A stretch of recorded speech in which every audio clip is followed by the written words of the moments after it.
Okay, it's 6 o'clock. I'll call this meeting to order. Please rise for the Pledge of Allegiance. I pledge allegiance to to the flag of the United States of America and to the republic which it stands, one nation, under God, indivisible, with liberty and justice for all. Thank you. There is one agenda adjustment. There will be no votes taken under number 5 on the agenda. Because this meeting is remote, all of our votes will be done by roll call, and this meeting is being recorded. Public comments. Are there any comments from the public tonight? Seeing none, we'll go right to the schedule overview and turn it over to Kevin at this point. Thank you, sir. I'm going to share my screen. The host disabled participant screen sharing. I don't know if there's a way to undo that, Yep, but do not take that personally, Kevin. I'm on it. 1 second, Kevin. I'll Thanks see a if I can lot, do that for you. Okay. Here we go. Okay, let's try that again. Here we go. Can everyone see that? Yes, I can. Okay. All right. Well, first of all, thank you for being here. Appreciate everyone making the time. The goal is to really just, as we've discussed at the last school building committee meeting, give a high level overview of the design progress. What have we been doing for the past couple months? What are we doing right now? And what can we expect in terms of progress and decisions over the coming months? So that's really what tonight is for. It's also, hopefully an opportunity for you all to ask some questions at some point. Feel free to interrupt at any point. I'm sure I'll be stopping at various milestones to ask if there are questions, but feel free to interrupt at any point. So this is really just kind of 10,000 feet. What is the design process been thus far? And again, what do we have left? So as you all know, we really couldn't start the DD, the design development process, until the vote passed in January and until we had executed contracts for the consultants, which may have happened in February or March. I'd have to double check on that one. So as you can see, we started design development going from left to right. Late winter, early spring, as noted by the red arrow right under the 2025. Today's June 11th, so that just kind of lets you know where we are. So we're still pretty early in the design process, in terms of big picture. We're going to be continuing to finalize the design development over the next couple weeks, and eventually submit to MSBA, which you're all aware, and then move into construction documents. Just so you can all understand, the timing of that. We're going to be working on the construction documents part. The 60% we won't be submitting to MSBA until maybe December. The 90% construction documents until next spring. And we're hoping to put this out to bid late spring. That being said, and then start construction in the early summer, late spring of 2026. As we've also discussed, we're going to be possibly progressing certain parts of the documents, the drawings, quicker than others, to consider doing some early packages, which I think a number of us as consultants have done successfully on the construction phasing side. So, a question that's been asked is, well, as an example, what does 60% construction documents mean? Does that mean every single trade or every single specialty within the documents is at 60%? The short answer is no. Certain parts are farther along than others. I think a specific example would be, we've considered or we've discussed doing an early site package, some site and infrastructure. So those drawings are more advanced than, on the other side of the spectrum would be some of the finish work, furniture, casework, and equipment. So hopefully that's just some general context. What I'd also like to do before I really jump into the next part of the slide is to show you all kind of the folders that were emailed out. I sent out a link, I think last week, that we got from the DRA team. It's the DD estimate set. It's what, we're sending to the cost estimators, and I'm not going to go through it, but you all have access to this at your own time, your own leisure. I would encourage you, if you'd like, check out some of them, all of them, take a look, but there's really a lot of information in there. And, you know, there's drawings and specifications, and that's really, on a weekly or monthly basis, when you wonder, like, what are these consultants actually doing? I think this, it's not just, us as your OPM and DRA as the architect in Suffolk. There's sub-consultants, over, 10 of them, I believe, that are working behind the scenes to put together this big package that will continue the design process and eventually be submitted to MSBA. So before I move in, I think just want to see if there's any opening questions. Hey, Kevin, it's Joe. Just a quick question. Yeah. You talk about you've got this kind of master timeline and schedule. Yes. I haven't drilled down into your files there, but I assume you have timelines, right, for each one of the initiatives or modules within. So you guys. This is just a real high level one, but when I think yesterday or maybe last night, I emailed out the monthly report that we do just as part of the MSBA's process. It's the budget, it's the monthly schedule. That's a real detailed schedule done on Microsoft Project. There's probably, it's a 3-page document with 500 lines, and it has a lot more detail. If I'd take a look at that, and I'm happy to meet with you anytime just to kind of talk through it. Yeah, the only reason I ask is, and again, this is what you guys do for a living, but if you start falling behind on a sub-module or sub-project, I assume you add a lot of attention to it. Yeah, absolutely. There's at some point during tonight, if we want to talk critical path, we can, but we're constantly, there's your schedule and then there's what happens, right, in real life. So I think there's ways to stay on schedule, even if certain things come, certain challenges arise. You can find opportunities in the schedule, so long as it doesn't impact your critical path. And that's why, we're meeting with DRA and Suffolk multiple times a week with you all, but also on our own to really take a hard look at that, right? It's a good question, though. Thank you. Any other questions before I jump into a little more of the meat of this? Okay.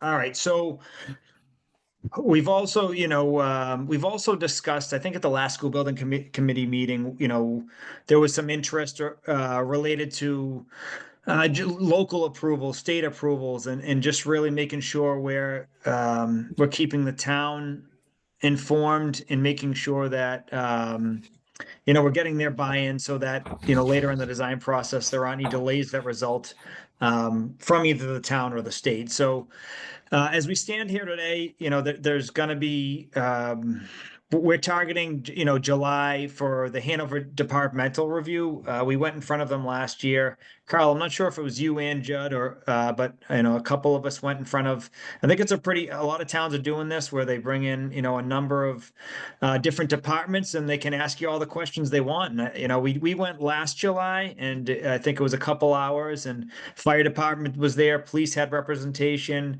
I'm not sure who else was there, but there was a number of people, town manager at some point, and it's really an efficient way to make sure that they know everything that we know about the project and ask questions so that we're ready to go through their permitting process. So these are some of the dates we're targeting.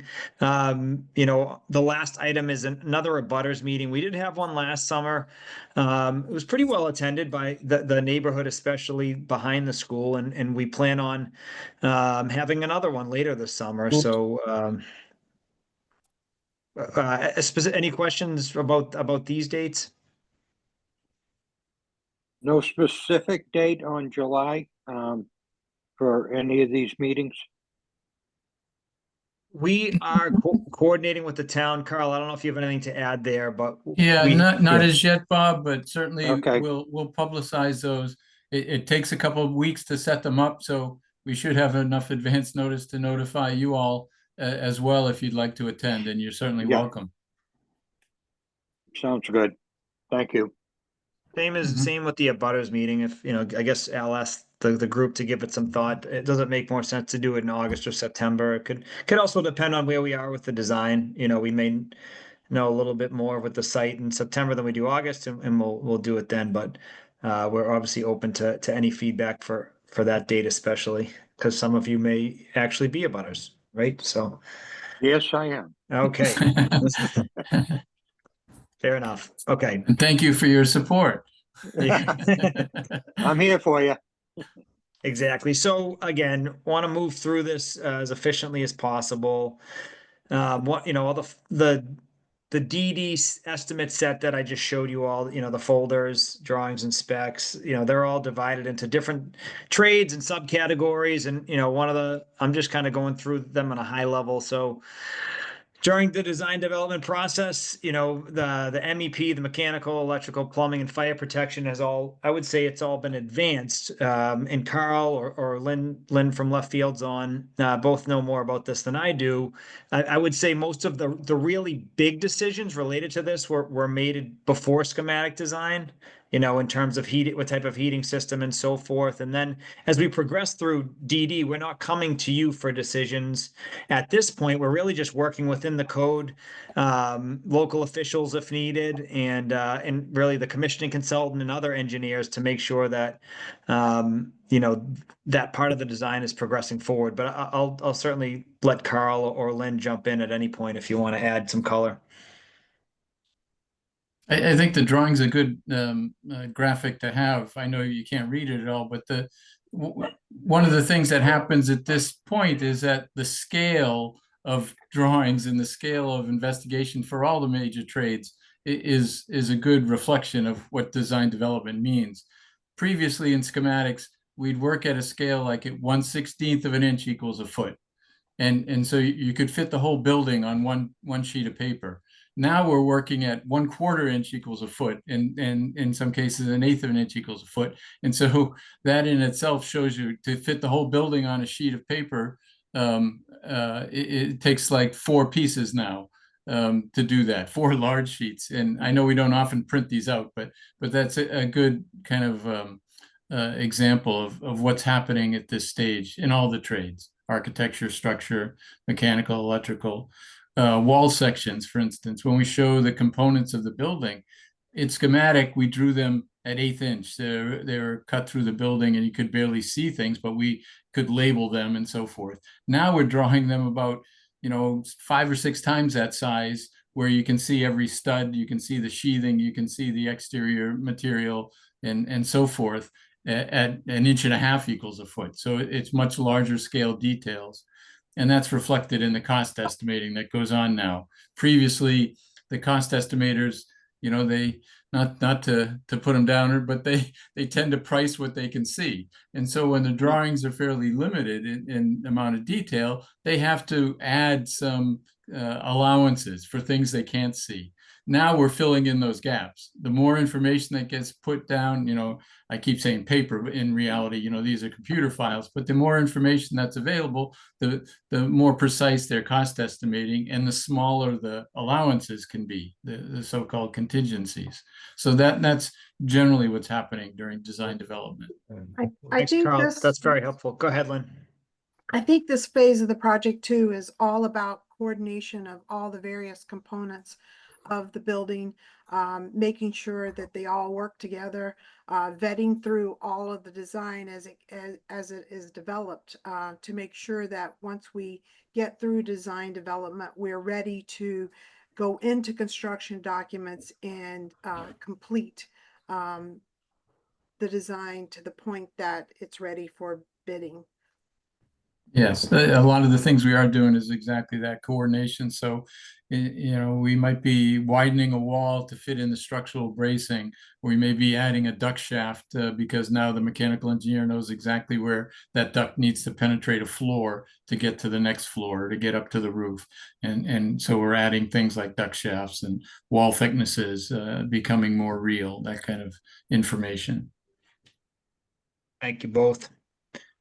All right, so the next, I guess, subcategory we broke out was security and technology. And, in terms of building layout, where the entrances and exits are, a lot of those decisions have been made. We have already met with Hanover Police and Fire at one point. We will continue to meet with them.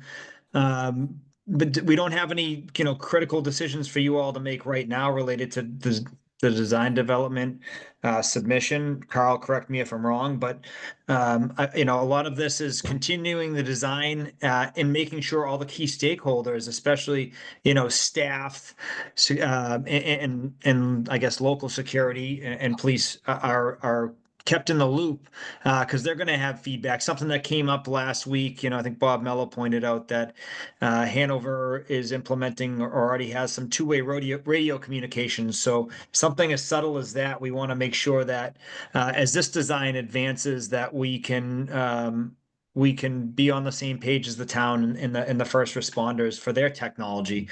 So again, no decisions today, tonight, or next week, but there may be some subtle ones as we move forward.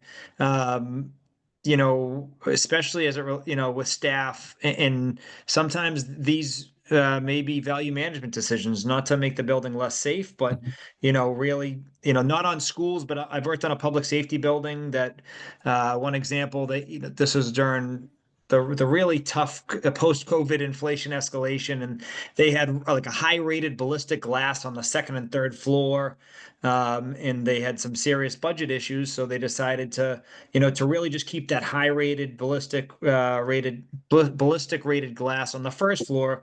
Those are I guess, maybe bad example for a school, but those are some of the decisions that may be made if we have to make tough budget decisions. But no, that's an appropriate example, Kevin. Actually, Yeah. as you say, the high level decisions have been made about the basic security systems and protocols and so forth.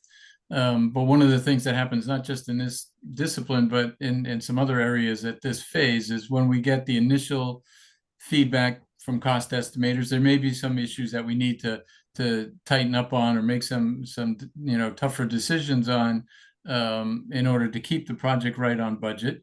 And one of those is actually, for instance, hardening the building at the ground floor. Hardening is the security word for it, right? Where, certainly at the front entrance, we will insist on, ballistic rated glass there. It's not technically bulletproof, but it has a high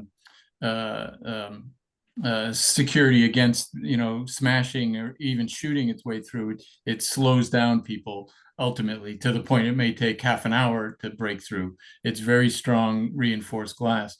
That same glass can be used around the entire first floor if we're really worried about people breaking in at various points, not just at entry points. That obviously has budget considerations to it. So we might want to think about the extent of that, using it. And this is something generally we'd recommend being in executive session for, as opposed to a public meeting where you might not want the levels of security to be known out there by chance. And similarly, the number of cameras in a project. We certainly have a base recommendation for how the building should be monitored with security cameras, but sometimes people like to see a few more here and there, and again, it can be a budget decision as to how many additional ones, how much of the site should have cameras, and so forth. So there's a little bit of flexibility in some of those, but certainly we maintain a baseline of security in the design always. Thanks, Carl. Very helpful. All right, so the next, well, if any questions before I jump onto interior finishes? Okay. Interior finishes, is something that we've looked at. We've had a couple working group meetings to look at different materials and different areas and colors, and patterns and so forth. But realistically, a lot of those decisions are going to be made later, and some of them may be the best example of value management decisions that we make as a group. Once we have a better feeling for how costs are looking and really, what the group is comfortable with. But this is really just to show you some of the items you've already seen, and remind you there aren't any decisions you have to make right now, but they will come at a later date. Carl, Lynn, anything to add on this one?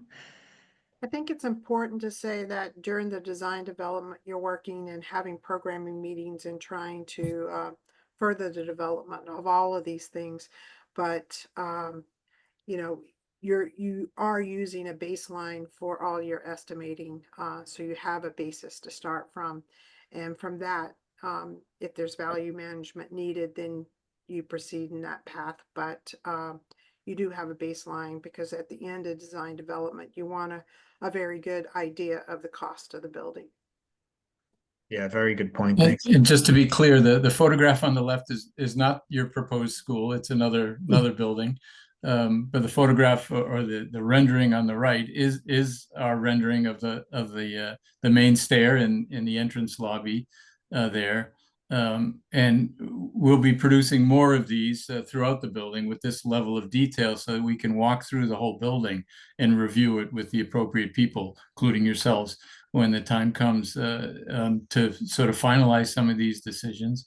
And occasionally, as Kevin said, finishes are something that we can look at alternates fairly late in the game, in terms of, well, do we want this kind of railing or a different kind of railing on the stairs? There might be one that's a different cost and might achieve the same safety, but it's slightly different feel. Or the floor material is one reason we show the photograph on the left. The rendering is showing terrazzo. The one on the left is a different floor material it's a very hard finish and durable and easily maintained as well, but it's individual tiles. Those kinds of activities are going on during this phase as well. But the cost estimates will be very detailed and enumerate all of these materials that are in the base building assumption right now. So there is a sort of higher level of information, again, compared to the schematic phase. Thank you both. This is just, something we've already looked at, different types of materials that we'll be looking at later. Interior layout, these are all images you've seen before at previous SBC meetings. I think it's worth noting, based on some concern at the last SBC meeting about who was making decisions, which spaces or shops were moving, that since the last SBC meeting, we've had some, I would describe, really productive and positive meetings with staff. And, I'll let Carl correct me in a moment, but there was some conversations about moving the graphics department to the third floor. It was going to create some efficiencies.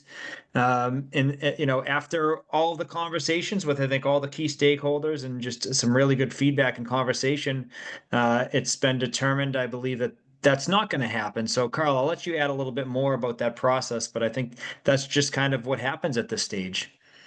Yeah, we had hit upon what we I think generally thought is an improvement to the design, which included eliminating that bump on the second floor there to simplify the structure, and at the same time enhance the front elevation of the building to reinforce our design concept and the notion of the three parts of the program.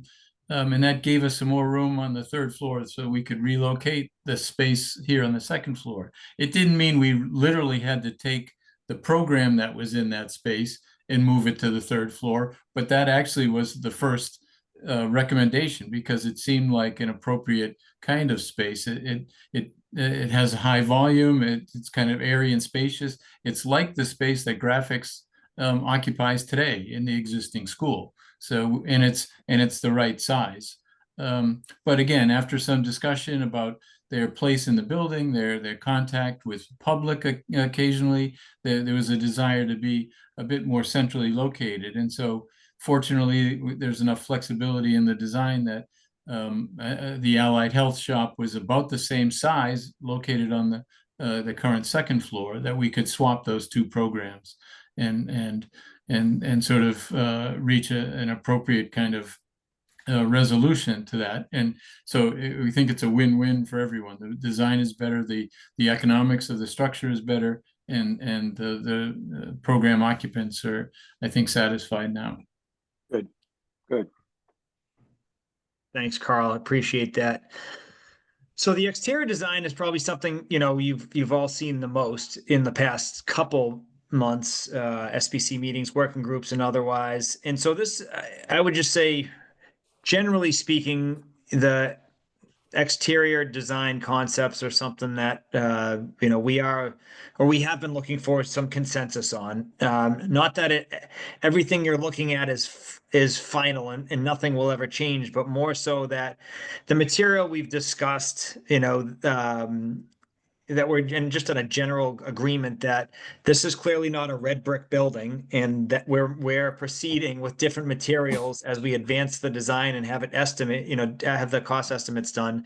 And you know, that's the level that I think we're looking for consensus on at this stage. You know, of course, there'll be further discussions on some of the finer details, but really just, you know, want to make sure a year and a half from now, when the shovel's in the ground, or that folks aren't surprised or angry, and that you understand that this was a process. So, Carl, feel free to chime in, but I feel like we have spent a lot of time on this. The way this ties into this stage of the process too is, as we say, estimators like to measure everything, cost estimators, and so they'll take our model of the exterior of the building. They'll measure every square foot of glass we have, every square foot of solid wall, and we've identified all those materials. There's a lot of precast concrete there, as we said.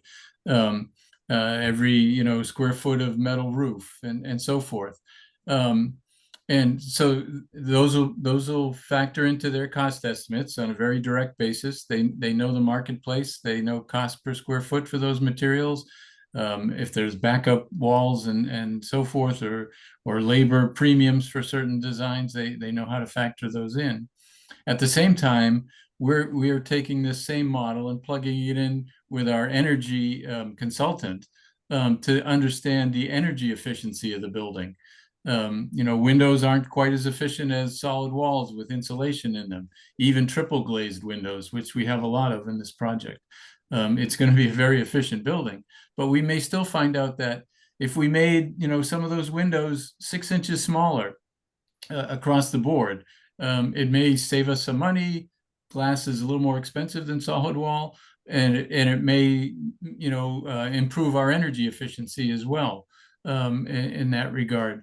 At some point, though, we have to balance getting appropriate amounts of natural light into the classrooms. That's always our challenges as school architects. Is, you know, we could come up with very efficient buildings if we didn't care about how much natural light there needed to be in classrooms, and everyone enjoys it, not just for the aesthetics, but it actually, you know, it helps learning. It makes it a pleasant place to be. People want to be there, want to learn there, want to teach there, and so forth. So we are, you know, always going to be tweaking things a bit as we move forward. But as Kevin says, the big decisions about, you know, certainly the volumes, the general building configuration and shape and so forth have generally been agreed upon here. Thanks, Carl. I appreciate that. Any questions related to, you know, I guess the exterior at this stage? Kevin, Yep. this is a question maybe for Carl, but you guys are far enough along now that you know how much money you have to spend, and so you've done an estimate to see how much money it's going to take to build a building. And so at what point, I think, Carl, you were touching on this, at what point you have to just say, we can make smaller tweaks now, but as an example, we can't change the material on the outside of it, right? Yeah, just to fine tune that, Joe, we're currently doing an estimate. The most recent estimate we have is from the schematic phase, when we went through with a previous set of information, previous set of models and drawings and so forth. So now it's ongoing, literally as we speak, that this higher level of information is being processed by two cost estimators independently. So we have a good check and balance kind of thing going on there. And moving forward into the construction documents, we really, at that point, it becomes a matter of just monitoring the budget. We don't want to make changes just for the sake of making changes. We believe we have a building that meets the budget, that meets the program, and we just want to add the appropriate amount of information so it can go out to bid to contractors, all the specifications, all the details they need to bid the job. So we are really trying to nail down the major design issues, how big windows are, and so forth at this stage when we get the feedback of cost estimates and the energy model. So small tweaks will happen probably right to the end. But in terms of the big things, when do you kind of say, here's the date? After this, Mr. Hickey can't change, you know. Well, we never like to say that to the boss, that he can't change, but we like to try and be as flexible as possible. You know, if there are extenuating circumstances, sometimes it does call for some dramatic changes. But we'd say obviously the major decisions that have been made on virtually all aspects of the program, and now we're into more of the detailed kind of aspects of each discipline in the building. Good. Okay. Yeah. Again, the question because I haven't participated in all the meetings. Sure. You want to make sure that you're flexible enough, and it sounds like you are, but not so flexible that it affects the timing of the building and the cost of the building to stay on. I mean, yeah, a good example actually, Joe, is we're going to check back again in the future with instructors one more time, and invariably someone will ask for more space and say, well, you know, I really need this to be bigger. And we say, well, the program is nailed down, the budget is set. I'm sorry, well, let's try and be as creative as we can here to deal with the space you have, because we cannot make the building bigger at this point. So that makes it easy for us to respond to them in a way. We don't have to be, you know, we're still the bad guys, I guess, in a way, but we have a good response to say, no, at this point, we can try and deal with it in other ways. Maybe we can be effective in choosing more flexible furniture or equipment and make your space work. We, you know, have good interior designers who help us with laying out those kinds of things. Maybe it'll work better than you imagine it in the space we have. Yeah, and I'd just like to say one of the benefits that I believe going construction manager at risk, CM at risk, is that we have the person who's responsible for building this thing as part of the design process, well over a year ahead of when real major construction is going to start. So we have to have they have another set of eyes on the design drawings, from a constructability standpoint, and they have to come up with some solutions and ideas too. So, it really is, I think, beneficial that by the time major construction starts, we've had a long time together to work through a lot of the hard stuff. Yep. Okay. Thank you both. Yeah, of course. Sure. Good questions. Yeah.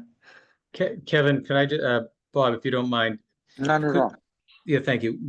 Just to pick up on Joe's point a little bit, the cost estimator work that is happening right now, could you just walk us through when their work wraps up and numbers get reconciled, where does the SBC get updated on that? And those numbers, we've got a project budget, can't get any bigger, grant is fixed. Cost estimators are doing their next round of estimating on a lot more information. Where does SBC fit into this in terms of the updating prior to the end of the design development phase? I can start, Kevin. Yeah, you can start. Go ahead, Carl. Invariably, we're having two independent estimators produce these numbers. Their numbers will be a little different. So we have a whole day session generally to first reconcile those numbers to make sure they're both seeing the same things in terms of the quantity of this or that. They may have different opinions as to the cost of something, but we at least want to make sure we've got the quantities right. How much metal roof is on this job? That number shouldn't vary very much from one estimator to the other. For instance, one may think of it as a different price in their database or whatever. So there's that step first of reconciling, so that we have two, good numbers to work with. And in our experience, invariably, things might come in a little bit higher than we expected from the previous construction cost estimates, and some first of all, some corrections might have to be made. Wait a minute, you counted the whole first floor as terrazzo? No, it's only this much. And if our information was a little bit off, we'll correct that. That'll bring the number down.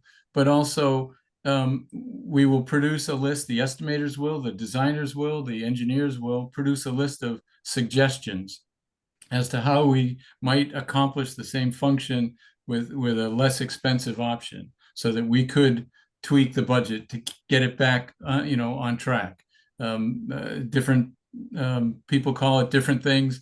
The value management is a current term of art, trying to imply that we're managing the budget, but trying to preserve the value in the building. That flooring is a good example, that terrazzo.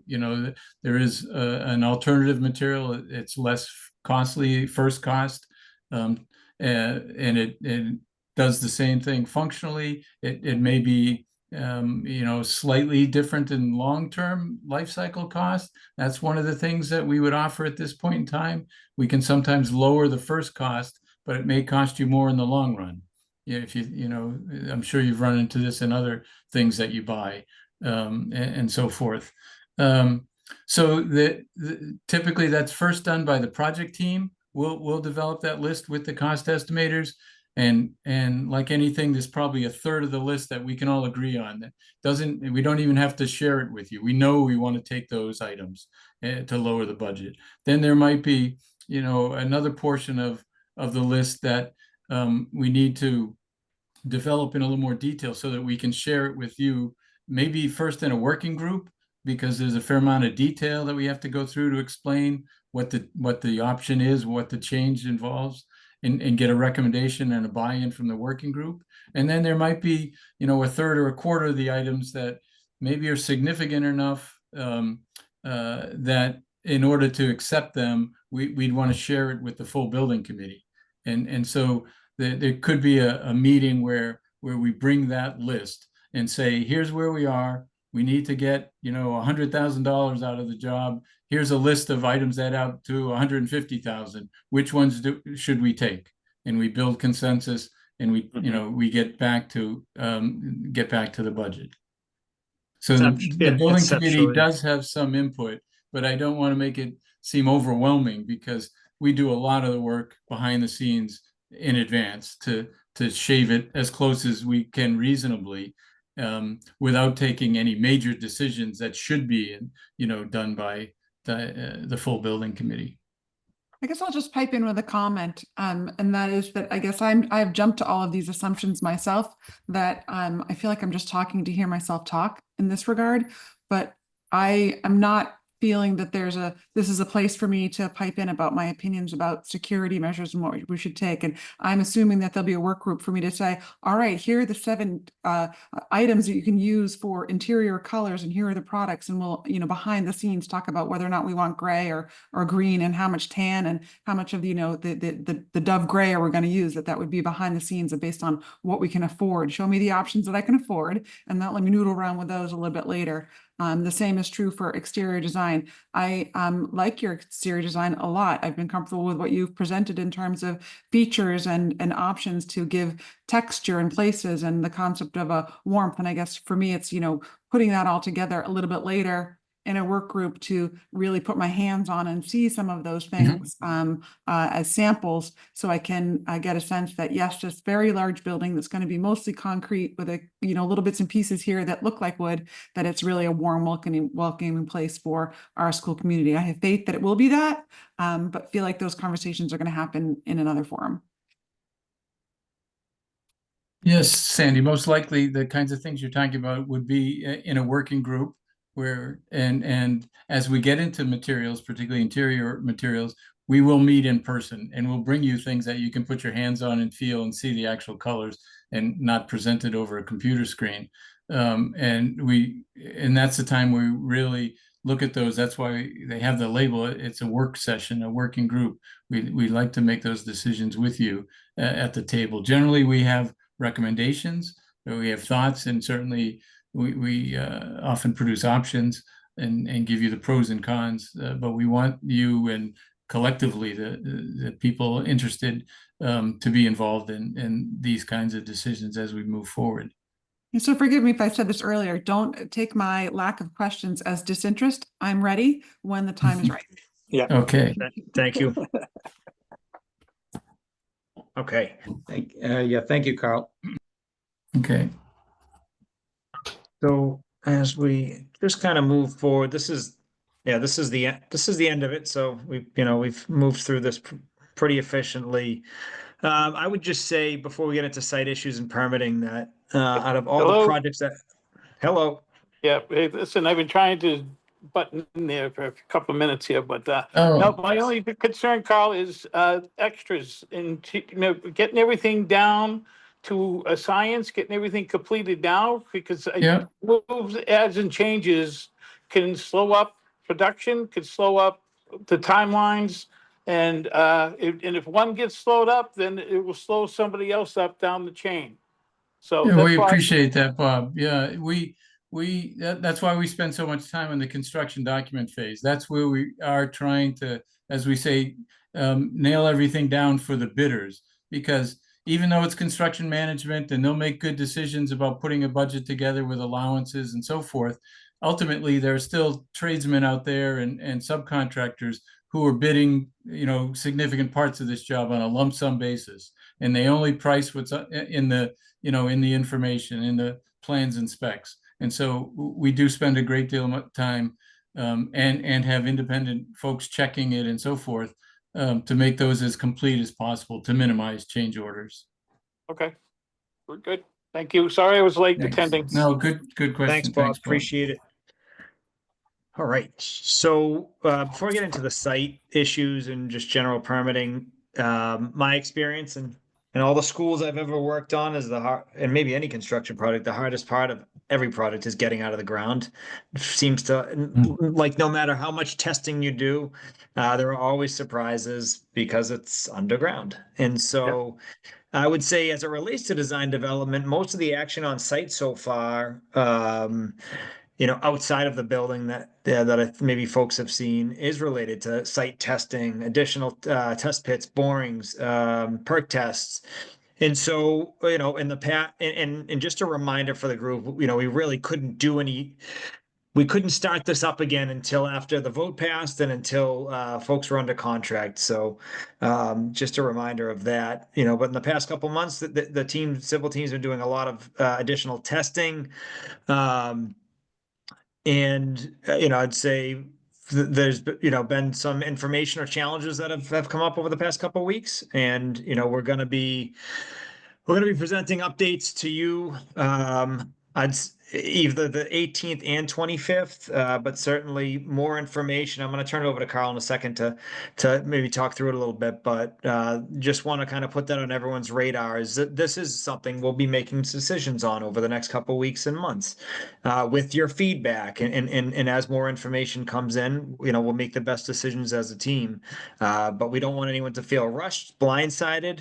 We want everyone to have as much information as possible to make the best decisions. So, big picture, what that means for our initial design development, submission to MSBA was scheduled for June 26th or 27th, a little more than 2 weeks from now, after the approval on the 25th, exactly 2 weeks from now.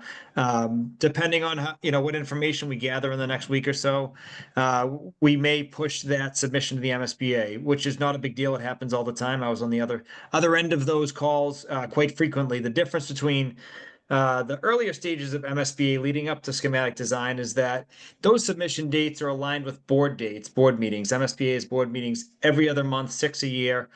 Once you get past that stage, you're really just doing it kind of on your own schedule, to stay on your own schedule. So we're not in jeopardy of missing a board meeting. It's really just us taking a couple extra weeks to make sure we all feel comfortable about the information that we've uncovered. And we do believe that this should not impact our overall schedule. So that said, I'm just going to turn it over to Carl to maybe touch on it a little bit more. Has there been any red flags as far as the test borings that you have done? That's a great segue to Carl. That's a great segue, Bob. That's exactly what we wanted to share with you today, was that there have been a couple rounds of test pits done with a backhoe on site. Of course, where we could do them, in other words, we've got an existing building that's occupying part of the site. We've got paved parking lots that we didn't want to disturb if we could avoid them. We tried to keep it to the grass areas, you know, of the current school plan. In particular, we're doing test pits. This is sort of a second round of testing. We did do some preliminary testing in the feasibility phase, but we're doing more detailed testing now, specifically for stormwater management and for the sewage disposal leaching fields as well. And what we found is a little bit of a surprise that groundwater is higher than we anticipated in the area where we had proposed the leaching fields. The good news is the soils that we have encountered are actually, in at least limited areas, are more permeable than our engineers had counted on originally. So that allows us to reduce the size of those leaching fields. But unfortunately, the higher groundwater means we have to elevate those leaching fields a bit. And for those who are really paying attention early on, you might remember that we were locating those sewage soil absorption fields for the leaching under the end zones of or just beyond the end zones of the football field, inside the curve of the track on either end, right up front near Webster Street. That's where they were proposed, because that's where the best soils were. And, you know, currently that's where the existing leaching fields are for the school. And we couldn't reuse the existing fields. They were done under different vintage, you know, but we were in close proximity to them. So because of the higher groundwater, it looks like we need to raise those fields some. And of course, being under the track and football field, if we weren't to move things around, we'd have to raise the entire track and football field. We can't have a berm, you know, right in the middle of a track or something, obviously. And so we're looking at that right now, trying to, one, fine tune the size of those fields, get them as close to Webster Street as we can, and possibly shift the orientation or the alignment of the track and football field there, and preserve and try to preserve as much parking, all the parking that you know, we had in the schematic design. But we don't have solutions here. We're looking at options right now. We'll get them to you as soon as we can, with a list of pros and cons and a quick look at the cost implications of them, if anything. As Kevin says, we're going to live within a fixed budget for this whole project. So one way or another, we're going to make it happen. But we just wanted to sort of give you a heads up that that's something that is coming. If you are interested, you know, we'll get you information in advance of our next meeting, so we can make a good collective decision on how things get tweaked a little bit. So it doesn't affect the building at all right now. We're just talking about the alignment of the site planning, the parking lots and fields up by Webster Street. Yeah, but when you're talking about elevations, you're talking about more money for materials too. Exactly. That's why we're trying to be as strategic as possible, Bob. It would be sort of not impossible, but it would blow the budget to say we're going to raise the entire site to allow for these fields to happen under the current fields layout. If they have to come up, you know, 4 or 5 feet or something, that's a lot of cubic yards of fill. And it affects the whole site. So we're trying to be smart about it and locate those in a discrete area and separate out the rest of the site, so we can keep it as economical and, you know, low as possible. That's why, Kyle, I was looking at the topos earlier when I asked for those plans before, and that's why I thought the topos were more reasonable. That's why I was asking for the football field and track to be put over to the right side of the school, heading in that direction, you know, like the corner of it, near the driveway coming in and heading back that way to the elevations, and then the smaller fields out front, which we really wouldn't need that much for material. Yeah, we're still, when you look close at our plan, we have very little like leftover area. We're being very economical in the use of the real estate we have. Everything's getting used for the most part. There's very little quote unquote leftover space compared to what's cleared today. In other words, where the building's going, where the parking's going, all that land is already cleared. It's already developed. We're not cutting down any more trees. We're not getting any closer to the wetlands. So we're really just sort of rearranging pieces, and each of those fields, unfortunately, you know, an athletic field has to be flat, obviously, or with a slight crown, but we can't slope it. So anything that would be located up front there would be affected by it. But that's why I was just curious about those Yeah. topos on the right-hand side and how the. No, perk you're right to be on the concerned. right-hand Yeah, side. yeah. Okay. So that's what we can offer tonight. I know we like to come with solutions, not issues, but we just wanted to give you a heads up there on this one. All right, thank you. Thanks, Bob. Okay. Thanks, Carl. I think that's it. That it, Kev? Yeah, are there any general questions, process or otherwise? Obviously, you all should have my cell phone number and email. You can reach out anytime. And as Carl indicated, we're gonna, be pulling together information next couple of days and sharing updates. And if it requires, working group or additional SBC meetings, that's what we'll be doing. Okay. Does anyone else have any questions for Kevin or Carl or anyone else? Oh, No? Good. Okay, just as a neighbor, I just want to tell you the high water table doesn't surprise me at all. okay. I think everybody in this area of North Hanover has sump pumps and has occasional water problems. So I've been waiting for that shoe to drop, so to speak. So anyways, with no other questions, I'll entertain a motion to adjourn. Second, Okay. I'll call the roll. Bob Haywood, yes. Tom Hickey, Yes, Keith Boyle. not on the call. Okay, George Cooney. Jim Coughlin, Yes. Bob Mahoney, Yes. Bob Mello, Yes. Sandy Baldner, Yes. Frank Moeller never came on, right? Tom Petrozelli,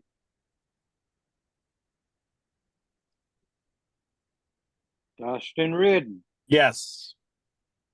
Joe Zambello, yes. Jack Manning, Yes. and Jim Harding. Yes. All right.